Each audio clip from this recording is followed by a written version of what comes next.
James.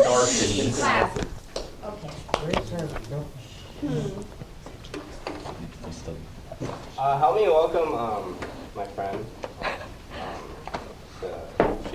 She's gonna give a speech today about saying no to drugs, and What do you like? a very nice person. And hopefully my future wife, because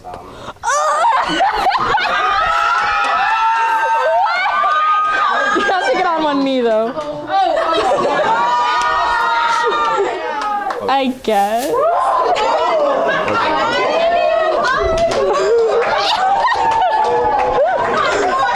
Oh wait, it's all messed up now.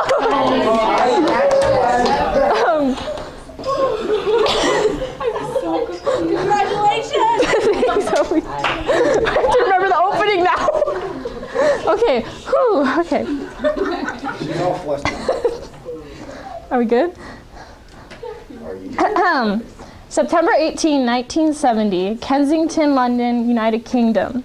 Legendary guitarist, 27-year-old Jimi Hendrix is pronounced dead due to choking on his own vomit while intoxicated with barbiturates. Isn't it heartbreaking that such amazing talent and efforts in music, he was so ahead of his time, just went to waste because of drugs? Did you know that 64,000 people in 2016 alone died of drug overdoses in the US? There are 5 main reasons why people use drugs. Number 1, their legality. For cigarettes and alcohol, it's really easy to get, and nobody's really restricting you until you get to that age, and it's easy to get when you're young too, kind of. So it's just it makes them seem not so bad. But alcohol is the 3rd leading cause of preventable deaths in America. Prescribed medications, a lot of times doctors prescribe really heavy pain medications for back surgeries or things like that, and people get addicted to them because because pain medication is really addictive, and so it's not really their fault, but also yeah. The 3rd reason is fitting in. A lot of kids do drugs in high school or college because they just want to fit in and be part of the cool crowd. Oh, all my friends are smoking weed, maybe I should get high too. No. Number 4, depression. A lot of people do drugs when they're depressed because it alters your state of mind and it makes you feel better or numbs the pain. Kurt Cobain is a good example of this. He said he hated drugs and that they're an absolute waste of time, but he was so hooked on them he couldn't stop and eventually took his own life. And the 5th one is peer pressure.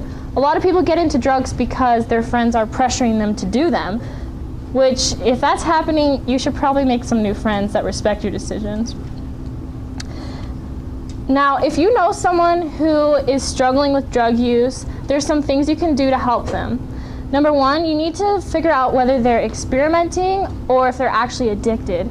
If they're actually addicted, you're going to need a lot more help, especially from a medical and psychological people, and they're going to need a lot of family and friend support.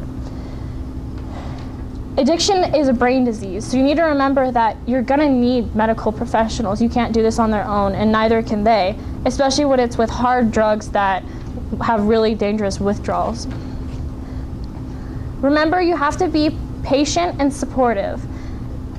And you need to remember that nobody likes admitting they have a problem, especially if you're a drug addict. So if your friend is doing drugs and they're oh, I don't have a problem, I'm fine. Don't attack them and be you're a loser because you do drugs. Just remember that people who do drugs aren't always just straight up losers. They started off as ordinary people just like you and me who just wanted to be happy most of the time. So just remember that. Now, if you're offered drugs, I encourage you to say no. It's your choice, but it's just like with the people who are addicted, it has to be their decision to stop. No one can make them stop. So it's your decision whether you say no or not. If you want to say no, which I highly encourage you to do, and there's some ways you can do it if people aren't taking no for an answer. You can, number 1, leave. If you can't do that, you can ask for help from an adult or another friend. Number 3, you can make new friends that respect your decisions, like I said. And yeah. So,